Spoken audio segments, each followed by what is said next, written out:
ಹೇಗಿದ್ದೀರಿ ಪ್ರೀತಿಯ ಗೆಳೆಯ ಗೆಳತಿಯರೇ, ನಾನು ನಿಮ್ಮ ಸಂಗೀತ.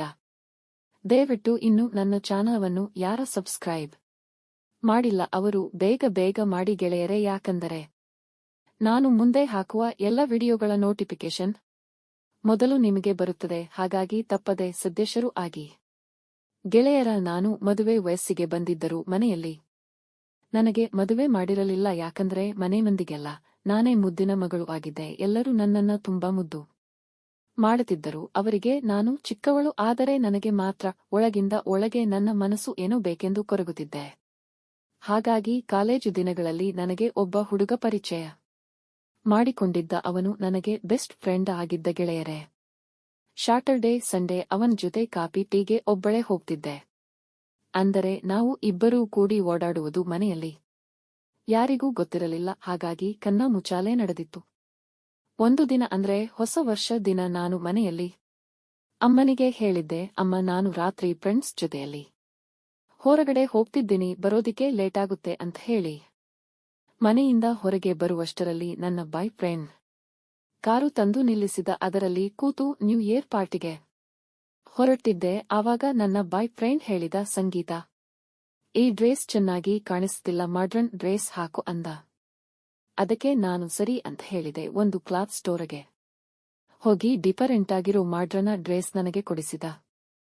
ಡ್ರೆಸ್ಸಿಂಗ್ ರೂಮಿನಲ್ಲಿ ಹೋಗಿ ಡ್ರೆಸ್ ಚೇಂಜ್ ಮಾಡಿಕೊಂಡು ಹೊರಗಡೆ ಬಂದೆ. ಆ ಡ್ರೆಸ್ ನೋಡಿದರೆ ಒಂಥರ ಡಿಫರೆಂಟ್ ಆಗಿ ಕಾಣಿಸ್ತಿದ್ದವು. ನನ್ನ ಡ್ರೆಸ್ ನೋಡಿದ ನನ್ನ boy friend super, so nice, cute girl ಅಂತೆಲ್ಲ ಹೊಗಳಿದ.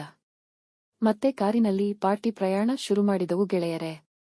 ಸುಮಾರು 1 ಗಂಟೆ ಜರ್ನಿ ಮಾಡುತ್ತಾ ಒಂದು ಹೋಟೆಲ್ಗೆ ಬಂದೆವು. ಅಷ್ಟರಲ್ಲಿ ಎಲ್ಲ ನಮ್ಮ ಕಾಲೇಜ್ ಫ್ರೆಂಡ್ಸ್ ಕೂಡ ಬಂದಿದ್ದರು. ಒಂದು ದೊಡ್ಡದಾದ ಹಾಲ್ನಲ್ಲಿ ಎಲ್ಲ ಹುಡ್ಗಿರು ಡಾನ್ಸ್ ಮಾಡುತ್ತಿದ್ದರು. ಇನ್ನು ಉಳಿದವರೆಲ್ಲ ಡಾನ್ಸ್ ನೋಡುತ್ತಾ ಎಣ್ಣೆ ಹೊಡೆಯುತ್ತಾ ಎಲ್ಲರೂ ಮಜಾ ಮಾಡುತ್ತಿದ್ದರು ಗೆಳೆಯರೇ.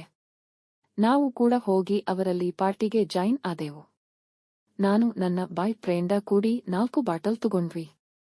ಆದರೆ ಆ ಬಾಟಲ್ ಖಾಲಿಯಾಗುವಷ್ಟರಲ್ಲಿ ನನಗೆ ಏನು ಗೊತ್ತೇ ಆಗ್ತಿರಲಿಲ್ಲ. ಹಾಗೆ ಎದ್ದು ನಾನು ಅವರ ಜೊತೆ ಡಾನ್ಸ್ ಮಾಡಲು ಸ್ಟೇಜ್ ಮೇಲೆ ಹತ್ತಿದೆ. ಅವರ ಜೊತೆ ಡಾನ್ಸ್ ಮಾಡುತ್ತಾ ನನ್ನನ್ನ ನಾನೇ ಮರೆತು ಹೋಗಿದ್ದೆ. ಆ ನ್ಯೂ ಇಯರ್ ಪಾರ್ಟಿಯಲ್ಲಿ ತುಂಬಾ ಜನ ಪೋಲಿ ಹುಡುಗರು ಕುಡಿದಿರೋ ಮತ್ತಿನಲ್ಲಿ ನನ್ನನ್ನ ಎಲ್ಲಿ ಬೇಕಾದಲ್ಲಿ ಮುಟ್ಟುತ್ತಿದ್ದರು. ಅದು ನನಗೆ ಏನೋ ಒಂಥರ ಅನಸತೊಡಗಿತ್ತು. ಅದಕ್ಕೆಲ್ಲ ನಾನು ಏನು ಅನ್ನದೇನೆ ಸುಮ್ಮನೆ ಅವರ ಜೊತೆನೇ ಡಾನ್ಸ್ ಮಾಡುತ್ತಿದ್ದೆ. ಆದರೆ ಅಲ್ಲಿ ನಡೆದಿದ್ದೇ ಬೇರೆ. ಒಬ್ಬ ಹುಡುಗ ನನ್ನನ್ನ ಗಟ್ಟಿಯಾಗಿ ಹಿಡಿಕೊಂಡು ನನ್ನ ಬಾಯೊಳಗೆ ಏನೋ ಒಂದು ಕೋನದಂತೆ ಇದ್ದಿರುವುದನ್ನು ಬಾಯಲ್ಲಿ ಹಾಕಿದ.